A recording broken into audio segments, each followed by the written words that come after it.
Hi, this is Sean Graves from Inspire with Sean. My guest last week and today is Kasia, Posey, and we had to split up the conversation into two episodes because there was so much to cover, so much to listen to, and so much to understand. So I hope you enjoy. I hope you allow us into your home, into your heart, and to your mind, and we all get to learn something about one another. And be safe out there. It's a crazy world.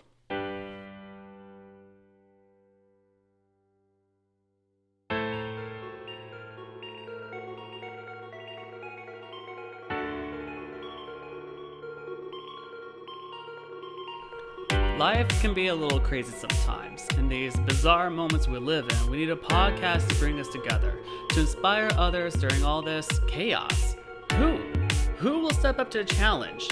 I'm Sean Graves, though I can't fix everything. With the help of my guests, we can help inspire each other. Do you feel like that match is what has... You always have like that first one, and then whatever you have after that is like, you've got this to knock out. And my matches... This experience. My matches have, if I go back and watch them, have all progressively got better. Mm-hmm. No, I mean, not saying for you. I'm saying for, like, the other competitors, wrestlers. Yeah. For the other wrestlers, like, the experiences that you walk personally away with. With your first one, it's like, that's that chasing the dragon almost hit that you get. Because then after that, you're like, okay, so... You've got to... This is your mark. Hopefully you're better. I always seem... This experience should be better. I always seem to not only get the experience that I need, but I end up somehow... I magically end up surpassing what I thought I was going to go in and do. Oh. Because I always have this assumption that my next match is going to be just like my last match. What I mean by that is, like, if I watch a match and I go, damn, I really didn't do that good, you know? I forget that the time before that, it was worse, you know? And then, like, I watched my 3 matches that are videoed in order. There's the match with Disney, and it's basic. It's super, super basic. Not a lot on my end. It's okay.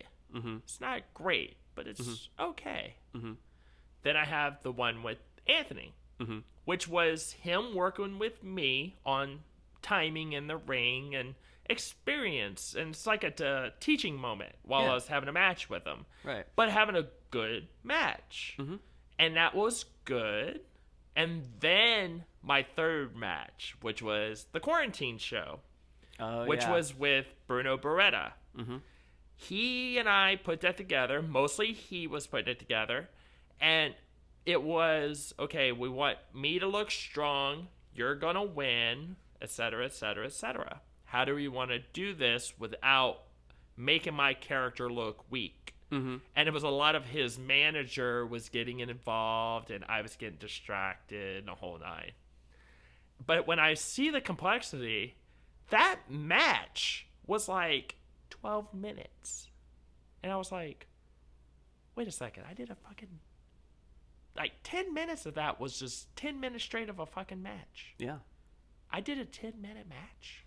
Most of my matches before were like 5, maybe 6. I was like, son of a bitch. Was it physically taxing? No, not really. I had a blast. I had so much fun in that match. My whole point in that match was I was selling the fact that he was attacking my leg. And I had to sell the injury and make it look real. And that no matter how much this hurts, I'm still gonna fight. And we did that, you know? And I got my shots in. I did my stuff. And, I mean, there's like a small little hiccup here and there, but you can't really tell. And my point was, sell my leg, don't die in the ring, and, look like I still have a lot of fight in me. Yeah. And that I didn't lose because I'm a bad wrestler. I lost by circumstance. Mm-hmm. That's the story. Mm-hmm. And we did. Like, I feel bad because you look at that match, there's a point where I have to, like, throw him off the top of the rope. Mm-hmm. And he's up on the rope, and I yank him, and he ends up on the whole other opposite side of the ring. And then I'm supposed to do a spine buster right after. Okay. And instead of going straight into the spine buster, because I completely fucking forgot, because I thought that the whole thing of me throwing him off the rope was the coolest shit ever. Yeah, you don't have, like, a list of, like, in your hand, like, okay, first I do this, and then I do that. Because it was a moment of me going in my head going, holy shit. Like, ow, damn, that looked like that hurt. Mm-hmm. Right? I forgot for a second. And then he comes up, and he goes, spine buster. I'm like, oh, shit. And I go to kick him in the gut. I hit kind of low. I think I grazed his balls. Oh. And then I picked him up for the spine buster. Oh, man. But I feel so bad. And because somebody in the back, you could hear them, they were like, oh, my God, she kicked him in the dick. But at least you feel bad about it. I was like, I'm like pinning him. I'm like, I am so sorry. He's like, you bitch.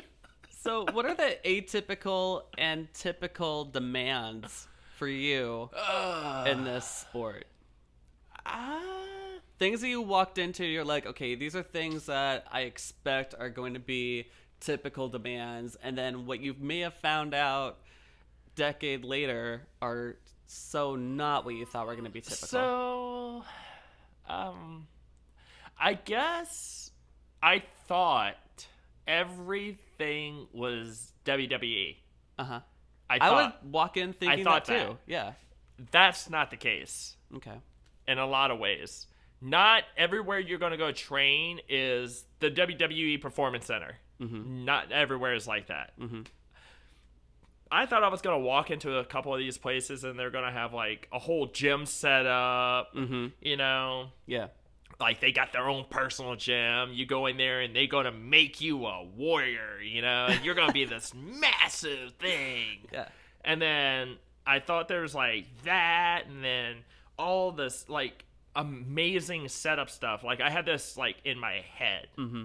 My first training place was a small building, small room.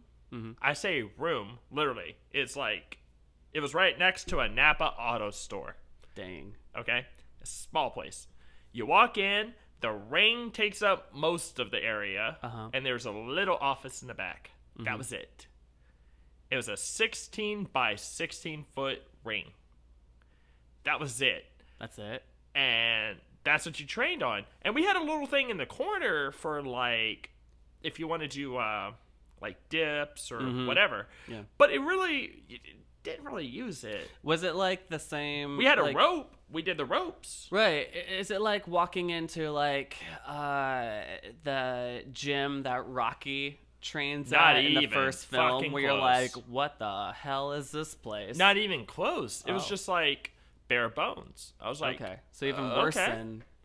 And then, like, our training was you do the high intense interval training before you even get in the ring. Mm-hmm. You have to do that for like 2 or 3 weeks. So you're taking doing kettlebell workouts, you're doing farmer's carry on the dumbbells, you're doing the ropes, you do laps, you go run, because cardio is important. Yep.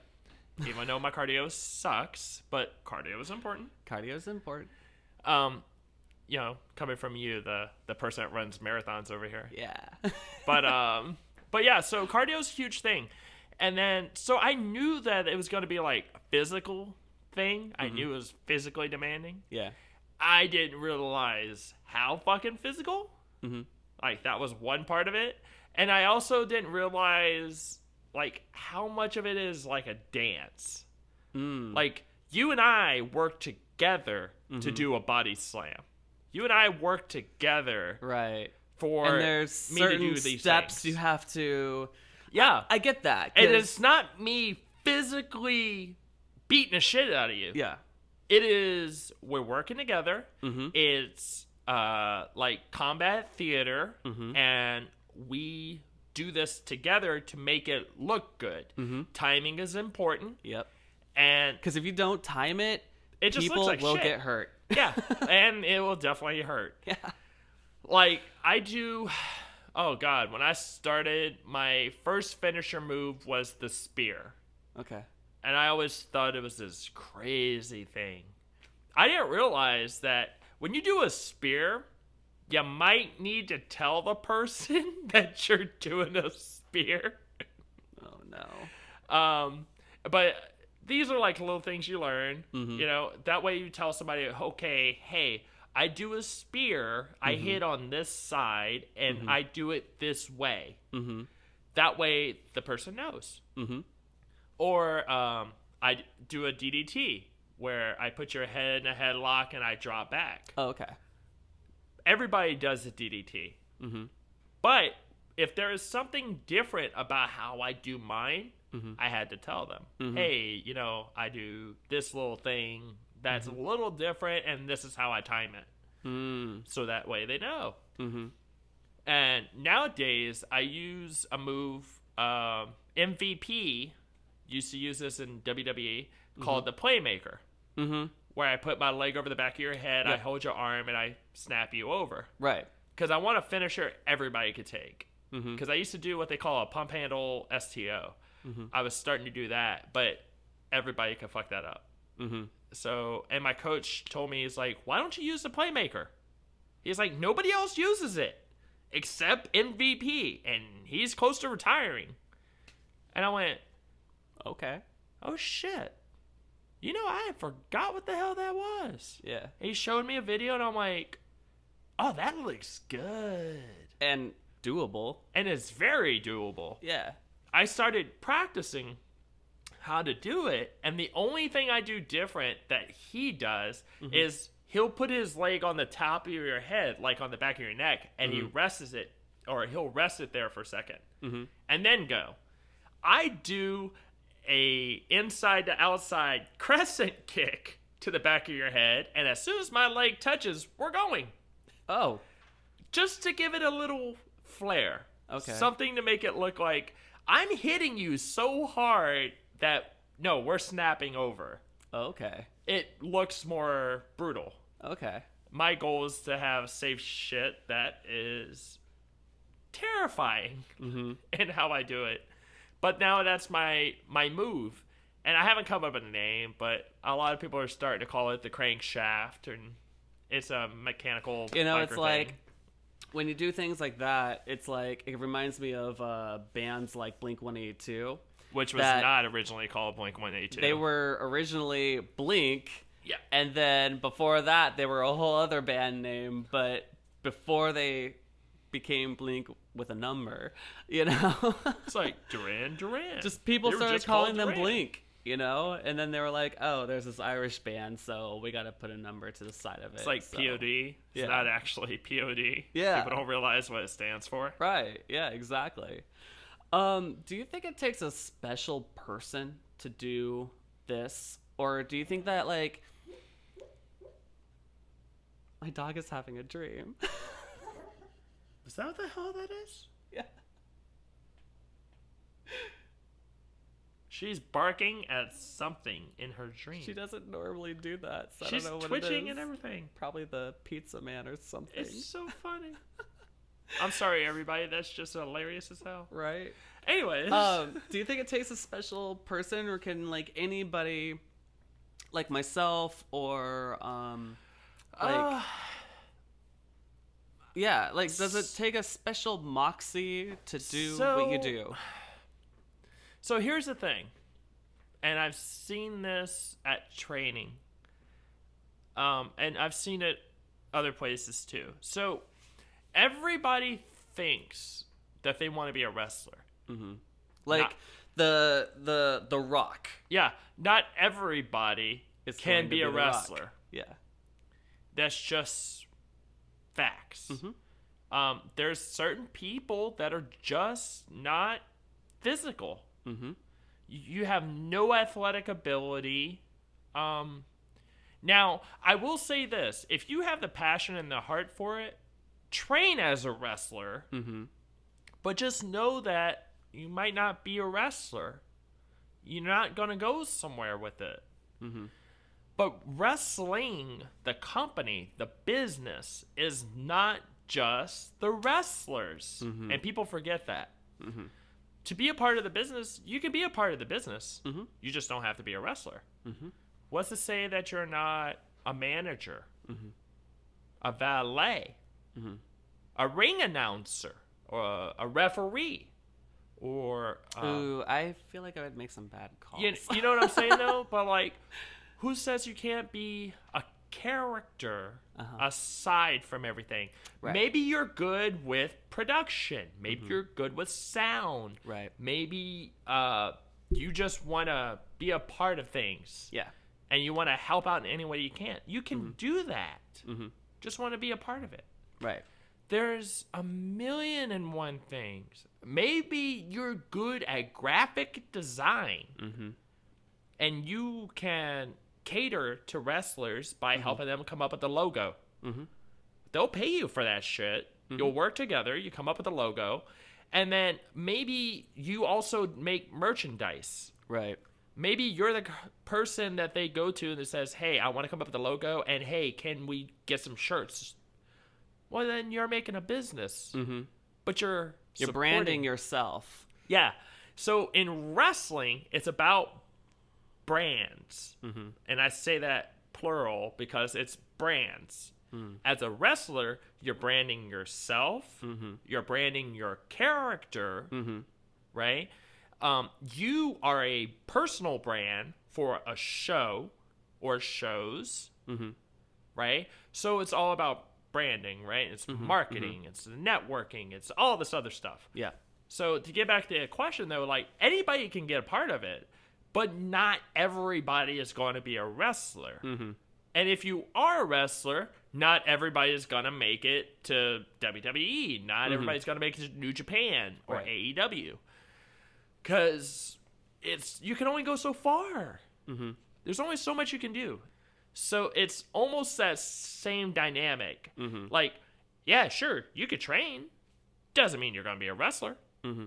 Because no school's going to let you just go and wrestle if they think you're going to hurt yourself or hurt the other person. Right. But we need managers. Mm-hmm. You need the supporting actors. Right. Right? The supporting cast. Yeah, exactly. And people were like, oh, I want the lead role. Well, you know what? Actually, honestly, sometimes it's a supporting cast that's actually the people that make the show. It's funny because, like, back in high school when I was in drama or theater days. Yeah, right. My small little part of that is even when we had, like, the productions coming up, like The Wizard of Oz or MASH or whatever, people would be like, oh, are you going to try out for this role? Are you going to try out for that role? I'm like, honestly, no. Like, I know my place, and you got to know where your place is in life. I always treated myself as Rhoda. Okay.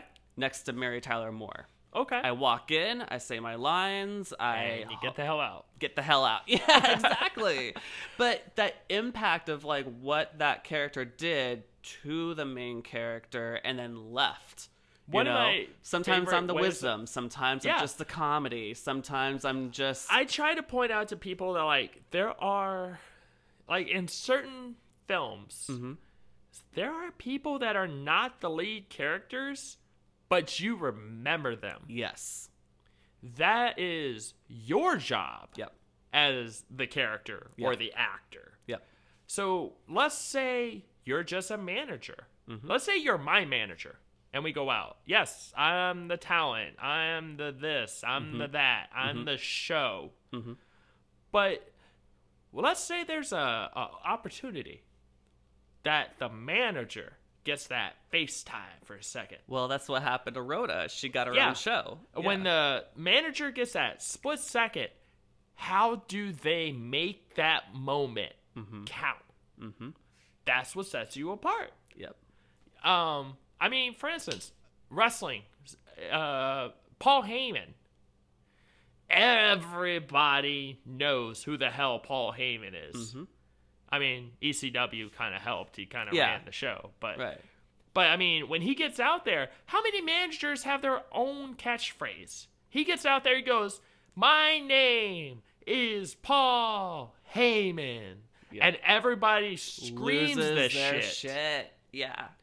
And I'm like, that's a manager that stands apart from everybody. But there's memes that are built upon that. Yeah. Paul Bearer. Mm-hmm. Everybody knew who the fuck Paul Bearer was. Yep.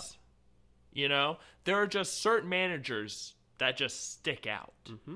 Mm-hmm. Miss Melissa. Mm-hmm. You know? There's a bunch of these people that are just like great managers. Mm-hmm. But a lot of people don't look at it like that. Mm-hmm. But I tell people, if you want to be a part of it, be a part of it. It's so much fun.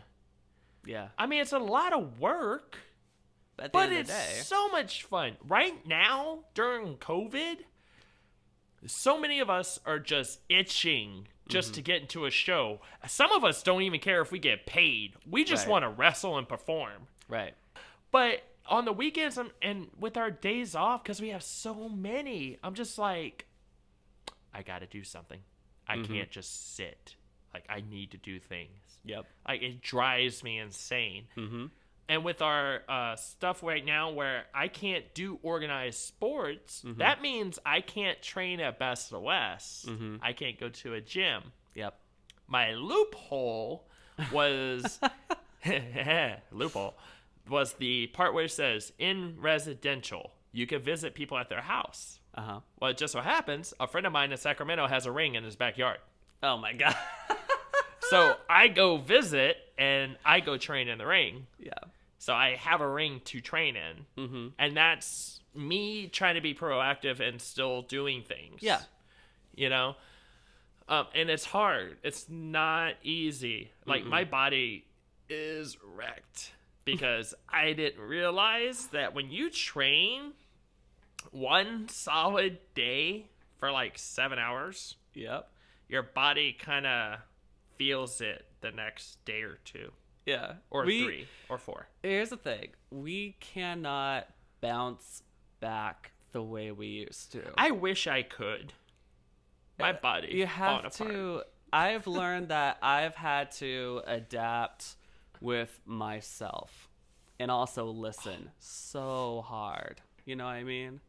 So hard. Like so when I did my marathon, I took a vacation for a week. I probably only needed 3 days, but even after that week, I still had 2 floors of steps to climb up. And that first morning, I got to the truck, I drove into work, I, backdoor keyed myself into the building, and then I walked up those 2 floors, and like halfway through, I was like, ow. You know what I mean? So I get to my desk, and I'm like this, I'm not moving all day. Like, right now, I have it to where, like, every Tuesday we do training in Sacramento. Because I also train 2 other people. Yeah.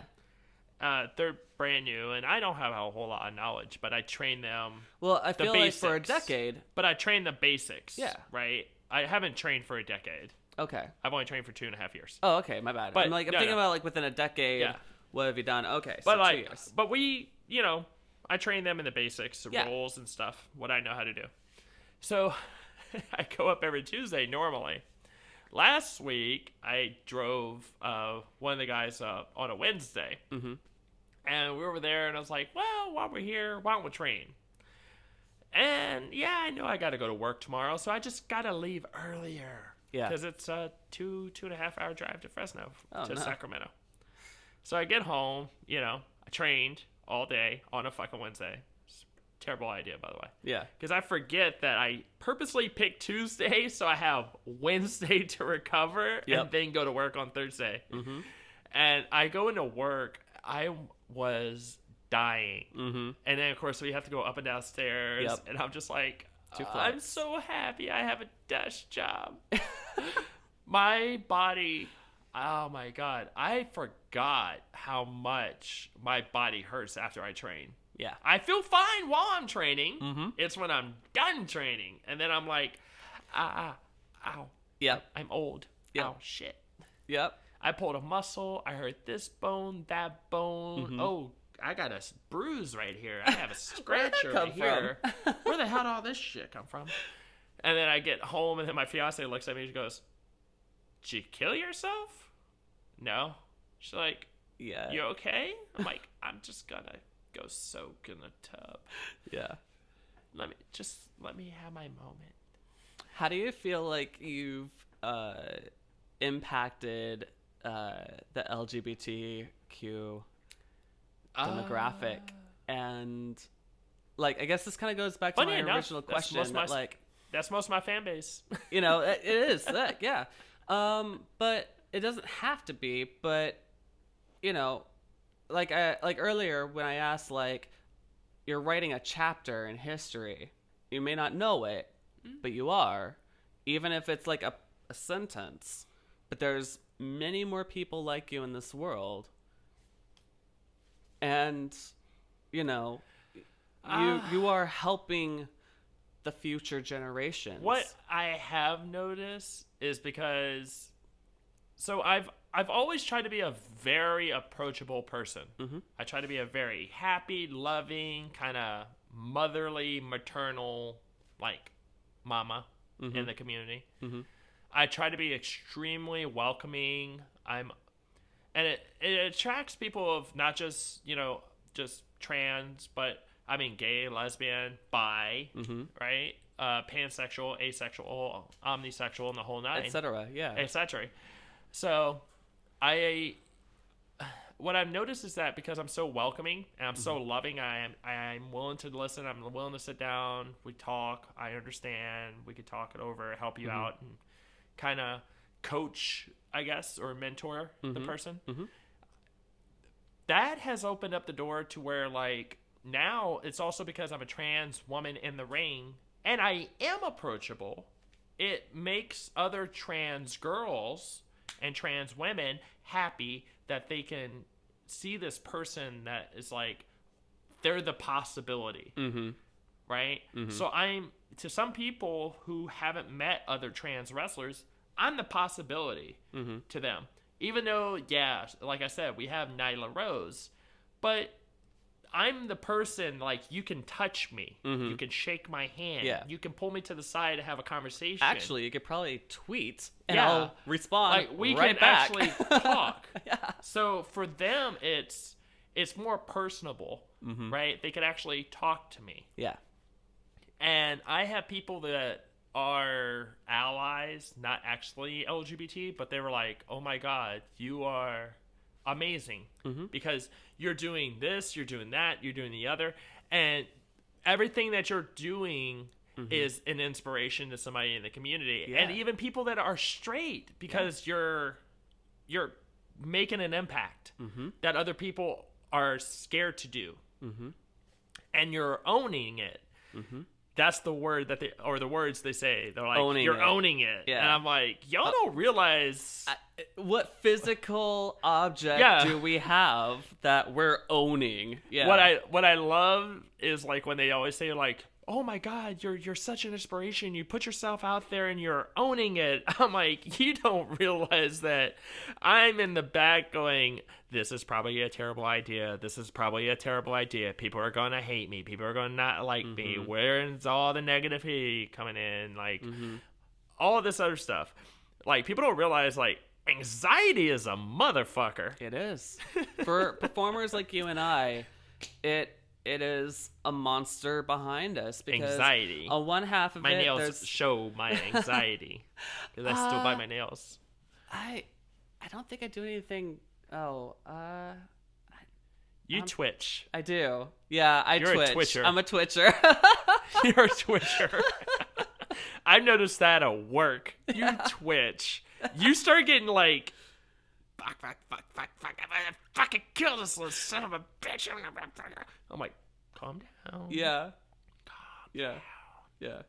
And that's why I write in cursive most of the time, so that way it covers my hands shaking, because it's not just the essential shakes that I've got, but, like, Also, the fact that people do piss me off enough that my hands start just like uncontrollably shaking, and I just don't have a boxing, bag readily accessible. So I'm just writing in cursive notes to myself. You just speak to two guys behind you, and like, yeah, motherfucker. Right.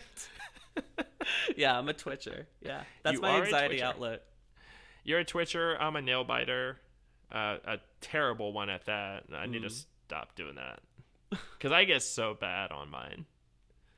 Like, I've been biting my nails for, God, way too long. Where do you think what's the first, I don't want you to, start feeling anxiety, but, I mean, for yourself, where do you think that anxiety first pops up? Because for me, anxiety starts off with my music when people start listening. That was the first one. It's just when I get in my head. Yeah. When I start getting in my head or some nuance, it brings something up for me.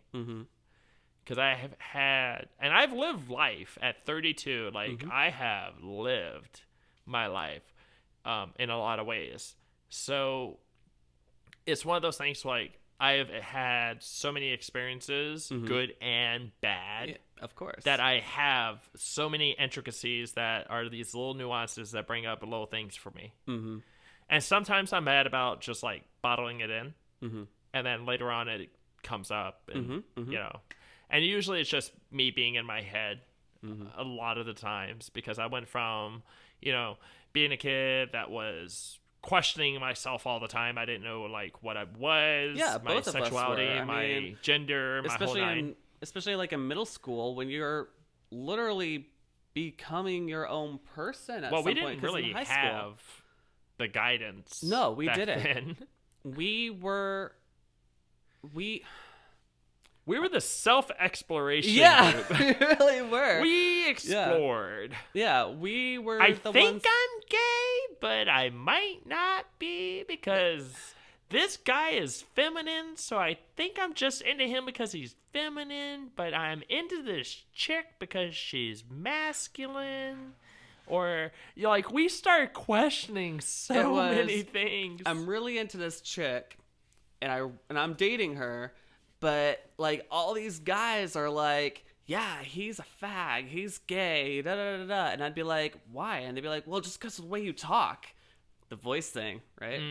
And I'm not gonna lie, when I met you and I was like, there's no way in hell this kid is not gay. No, but you're half right. So if you go missing, do I put your picture in a cart and have half and half? Yes. Okay. Half and half is a safe space. That's so fucking funny. Because so many people at work, they ask the same question. And when we're bored on tour, people go, so are you not? I'm like, well, you're half right and you're half wrong. Yeah. And that's unfortunate. And I wish tell more people were just 100% right. It's funny because of who I am. Yeah. People don't, I guess, want to go to you. They're like, so what do you think about Graves? I'm like, I can tell you there's no way in hell that boy's straight. That's the only thing I know. They're like, how do you know? I'm like, I know. Bing. Bing, the radar is just... Yeah, everyone's radar is on, and they're pinging, but it's also same the muscle. hip flexor's killing me. It's so tight right now. I'm so sorry. It's fine. But yeah, I have dated women, and I love dating women.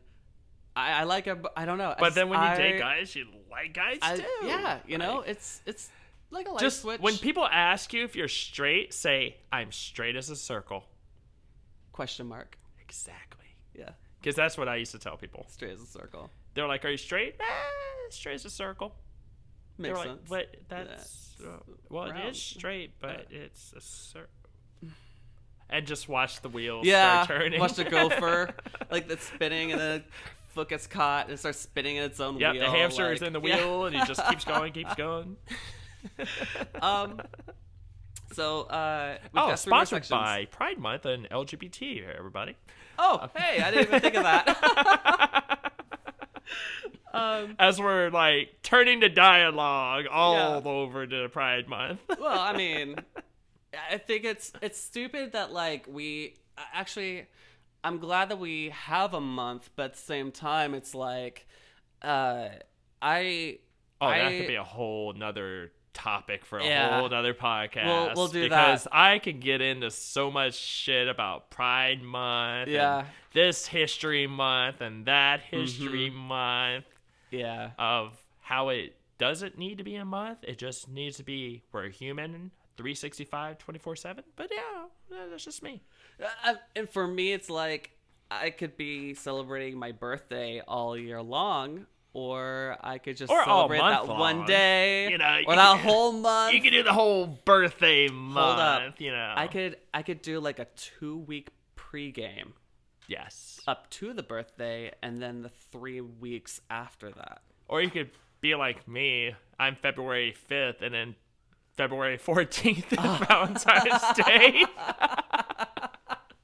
So it's like, I want my birthday, I want my Valentine's. I'm a May baby, so I don't really have like Oh my God. When I was married to my ex-wife, that was terrible. Because it was my ex-wife's birthday, then Mother's Day, then his birthday. I was like, I'm broke. Well, I can't do anything with Mother's Day, so the best one I've got is literally my birthday, which is a holiday. Jesus. But only to certain countries. Fair enough. Anyways, back to topic, everybody. You had one job. Get it off your chest. Who had one job? I had what? What the fuck? Here we go.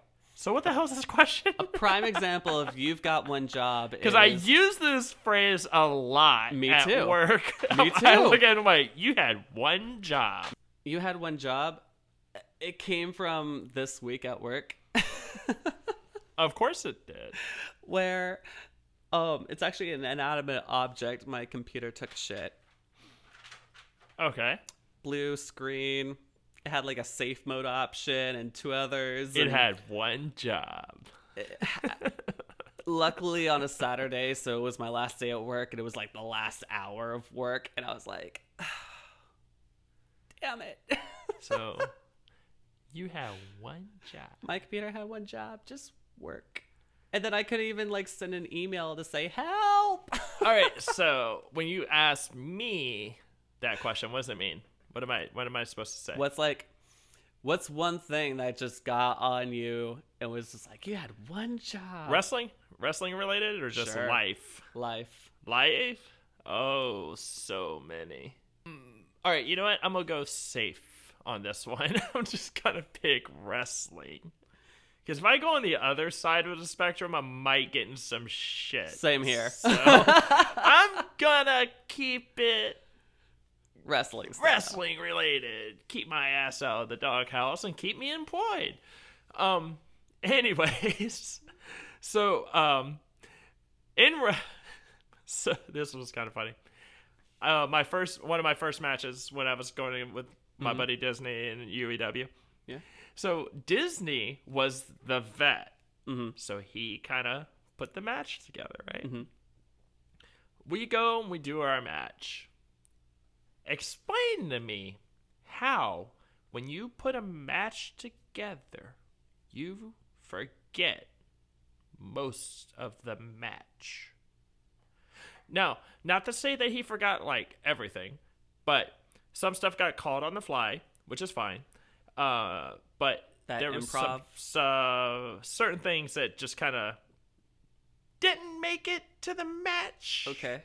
And that should have, because it was planned. Maybe it should have. Maybe it didn't. Maybe there's a reason that it didn't. I don't know.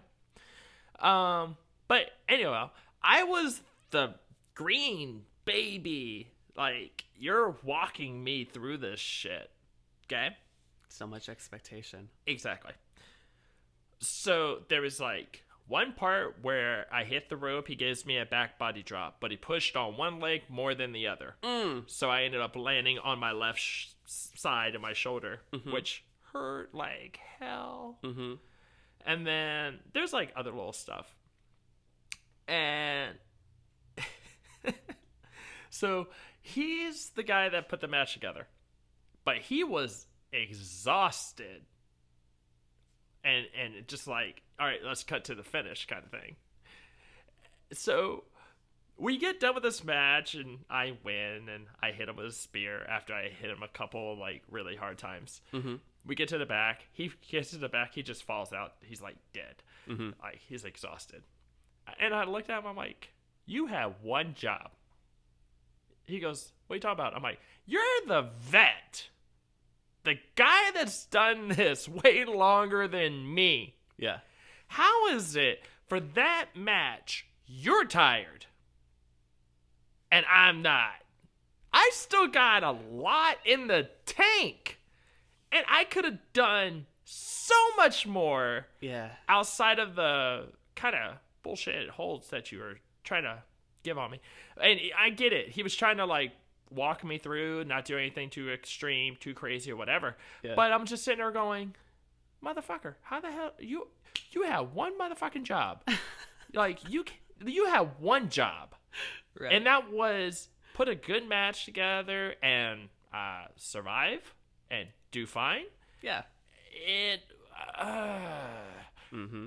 was one of those things where you look at it and you're like, I know for a fact this could have gone so much better. Mm-hmm. Because there was just so much in the tank. Mm-hmm. Like, I know that if I had somebody that was right there with me and we timed it right and did some other stuff or whatever, oh my God, we could have had like a WrestleMania moment for these people, you know? And these were easy fans to, like, they were already behind me. They hated you. Like, there was so much that we could do. Mm-hmm. Like, they had a fucking octagon within distance to this ring. I wanted our match to be in that octagon. Wow. Because, I mean, given my character, given his character, we could just go to town and beat the shit out of each other. Sure. Or beat the shit out of each other, with quotes. But I would have loved to just, like, transfer from the ring and go over there and beat the hell out of each other. Try to have fun. Give these people a reason to be like, yes, this is the match, you know? And no. Nope, that idea got squashed. We had to do this other match. And I'm like, okay, I get it. It's my first debut. But, I mean, I'm just kind of smart. I get that I'm 30. I get that I haven't done wrestling for a while. But I've been a fan all my life. And I studied this. Okay. We'll play. I'm the greenhorn. I'm gonna shut up. And then we do the match, and then you're like, dude, you have one job. How the fuck is it? I'm fine. Hopefully Disney doesn't come after you when this publishes and goes, wait, where's this going? Yeah. Oh, it's going to the net. It's going to iTunes. Okay, we're gonna edit that part, and it's going to Spotify. It's going everywhere. I think I'm feeling like there's gonna be a match going on. You know what? Calling him out? You know what? I love Disney. But no, I do. Disney is a good guy. He actually helped me out a lot in that match. I gave him so much shit when he got done with that match. And actually, he's been trying to get me to go down to San Diego for, like, God, forever. Mm. But I'm just... I don't know. There's, like, only one, maybe two places I really want to wrestle at in San Diego right now. One of is my old school. So, Level Up, School Show, and then Ground Zero. That's, like, the only two places I want to wrestle. And then he wrestles with this other group, and I'm like, no. I'm like, that's not me. I mean, you get to have the luxury of choosing at that point. Yeah. So it's just, I don't think he's even going to listen to your podcast. No, probably not. Probably not. But I just, he's one of those guys. I just wish that, I don't know. I'm going to keep my opinion to myself. Okay. We could talk more about this offline. Yeah, that's fine. But no, there's a lot of that happens on the podcast. But no, there's that match. It was like, and I told him about it when I got done. I was like, Jesus Christ, man. Like, how the hell is, like I was so frustrated. But I think I was more frustrated because it was the match that was like my debut. Yeah. You know, Right. I had people come out. They came to watch me. Granted, I won, but it could have been better. Right. So, especially when I look at like my matches now, I'm like, oh my god, Of course. like that match was terrible. If I listen to like my early composition pieces and then I listen to today's work, it's night and day. That's gonna happen. Experience pays off. Yeah. And experimentation and learning. Yeah. Absolutely. Experimentation. It really is. It's like science to me. I guess that is a good way of putting it. So I have this thing. I sent you this card of what we were going to talk about. I honestly but never looked at it. Oh, you didn't? I always blur out the shower thought because I think about it on the fly. But here's like, just think about just what's the first thing that pops in your head? A shower thought? Do you know what these are? So it's like a thought you have in the shower and you're like, oh my God, that makes so much sense. Oh god. Okay. Here we go. Light bulbs were such a good idea, they became a symbol for a good idea. And it's overhead.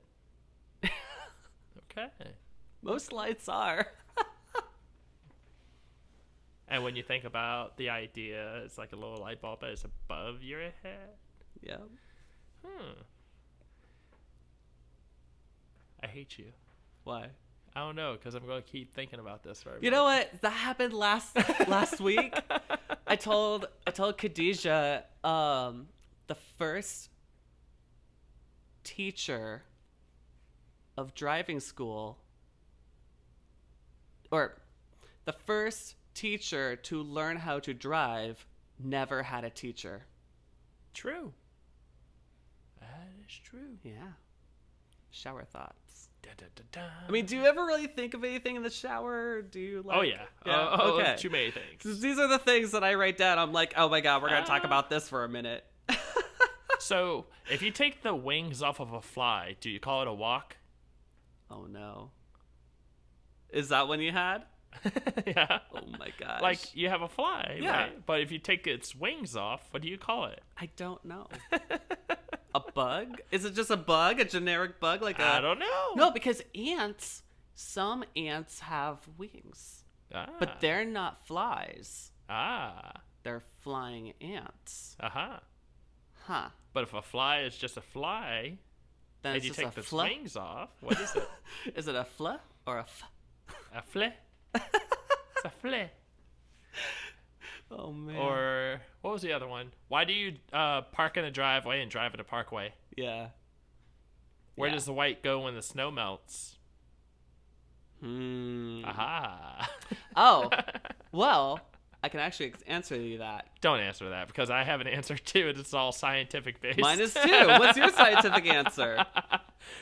It's the reflection of with all the colors being absorbed by the ice because it's technically in a crystal prism. So when it finally goes away, it's no absorption of all the light, and then it just goes up. I'll add to that. Why is it that we can see the color of white paint outside? What color do you think the sun is? Every color but whatever the fuck you see. No. What? It's a white star. We have white stars, blue stars, red stars. We have... I thought it was yellow. But if it was yellow, then what color would white be under the sunlight? You know what? Yellow. Shut up. So if the snow is white and it's being hit by a white light into the ice crystal prisms... Yes, this just went college level. Well, so while we're sitting here thinking about Big Bang Theory... we went from wrestling to Big Bang Theory. Our whole universe is... Anyway. What inspired you? What has inspired you today, this last week, this last month? I can tell you what terrified me. And that was going to work finally dressed as me on Thursday. That's so inspirational. Because my stuff got approved through the Navy to be myself. Inspired. It's inspiring to see that, because you're not the first person I've met who's come to work as themselves. Yeah. Finally, after documentation is like, okay, it's. I mean, it only took 3 years, but you know. But that work, dedication, and the fact that nobody gives a shit made me happy. Yeah. And it's not that nobody gives a shit. It's just that grow my hair out. I always ask people these two questions at work: is anyone dead? Is there an active shooter? If you can answer no to both those questions, why the fuck do you think I should care? Is there a fire? Are you capable? Fire. Yeah. Hey. Are you capable of still doing your job regardless? I worry about fires. Bomber shard was a thing recently. Oh, so. Yeah. So add fire to that. Fire. At okay. least. Yeah. Fire. Maybe a flood. If you're on a ship. Right. Flooding compartment. No. I'm leaving. I'm gone. Bye. I'm just saying, these are just things on my head. What's inspired me this last week is that, like,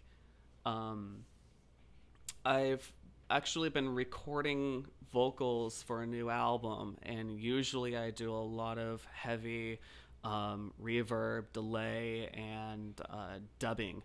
I'm still doing dubbing where I'm multi-layering my voice. But I'm using a lot of stripped vocals, so they seem very dry, as opposed to heavy reverbed.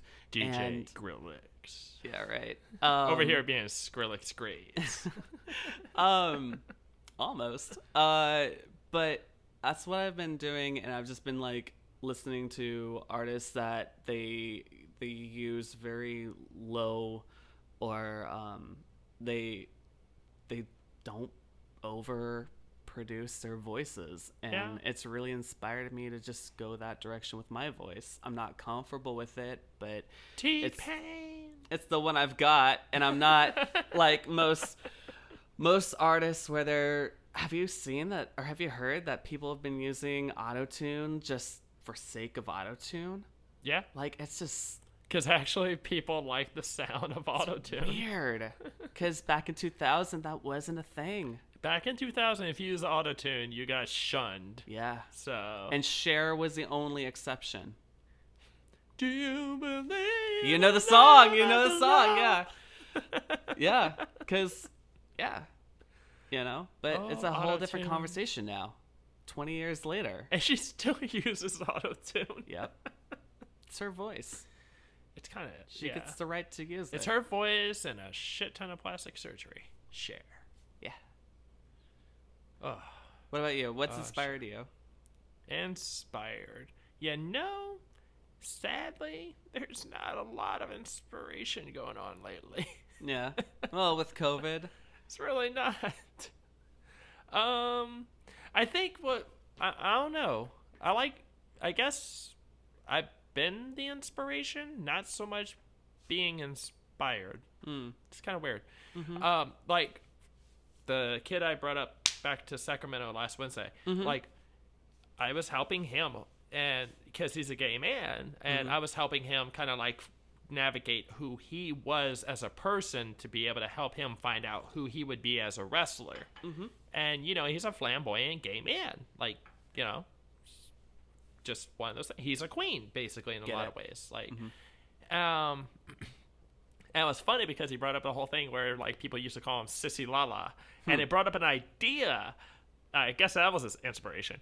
So I had his idea, and it inspired me to help him with this character. So I went and I started going through my phone. I'm like, all right, that brought up an idea for a song for your entrance.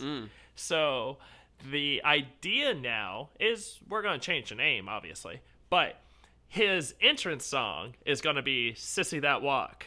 Oh, okay. Yeah, Mama Maru. Right. But I had him listen to it, and he got goosebumps. And he was like, holy shit. Like, yeah, that's my song. That's me. That's what I'm about. I'm like, I know. So now he's going to be this gay flamboyant man of a wrestler. Awesome. So, and I'm trying to get him inspired by knowing a guy that I used to follow and was pretty good acquaintance with a guy named Jake Atlas, who is a gay man that got picked up by WWE. Doing stuff at NXT right now. Phenomenal talent from SoCal. And so, like, I'm trying to help this kid kind of, like, navigate. Because, to me, there is not enough openly, like, LGBT people in wrestling. There just isn't. You know? And you could be a gay man and kind of keep it hidden, you know, and be all macho and stuff. But I think it's even better if you're a gay flamboyant man and you're completely open about it. And you own it, right? You own it. And you get out there and you do your thing, and then people will go, oh my God, you're the possibility. You know, I could be like that. Nobody cares. Well, maybe in the South, but depending on where you go. Yeah. Even that's starting to change. Yeah. So, but I guess that's the inspiration side of it. That's awesome. Yeah. It's really cool. Yeah. Well, thanks for doing the show with me. It gave me a reason to come over and hang out. I had nothing else going on where can people find you? I know you're on TikTok. Oh, God, I see your videos all the time. Oh, TikTok. Tell us where we can find you, follow where your next wrestling's going to be. All that hot. Well, I don't have an idea when the next time I'm having a wrestling show. Doesn't matter. Where can we all find your news and everything? Everything Facebook, Danika Blodwyn, Danika Blodwyn. So Danika Blodwyn on Facebook, Twitter, which I just started, Instagram, and then Kasia, Kasia, Posey, Posey, on TikTok, Facebook, and no, Instagram's different. So yeah, TikTok and Facebook, and then I am Skitz Cosplay, SKITZCOSPLAY on Instagram. Jeez. Also, Danika Blodwyn on Instagram. What else? I think that's it. Is that the business? For that side. Oh, yeah, and Skitz Cosplay on Facebook. There we go. Awesome. That's keeping my alternative lifestyle aside. Because then we could go into, I got a FetLife, I got a KIK, I do not have an OnlyFans. I haven't gone that far yet. There's always so much I can do on social media, and I'm just like over it. I have it's too much 2, work. 3, 4, 5, 6, 7, 8. I have like 8 emails for like 8 different accounts. I know that emails are free, but damn. So I have my original Yahoo. Oh no. Yeah, I still have my original Yahoo. So I have that one. I have my Cosplay Initiative email, which was the business I was using. Do you have a Hotmail still? No. I have Gmail now. I upgraded to be a cool person. Oh, man. And then I have my Lady Kasia page on Gmail. I've got Coliseum Con on Gmail. Yeah. I've got Danika Blodwyn on Gmail. I've got Skitz Cosplay on Gmail. Wow. So I have an account for all those. Because I used to run a cosplay con down in San Diego. So 2 of those are associated to that. Okay. And then 1 is alternative lifestyle. Got it. Yeah. That could be a different podcast for another time. Yeah, totally. I'm down with that. Yeah. We'll call it King Talk. King Talk. Thank you so much. You're going to give me so much shit at work.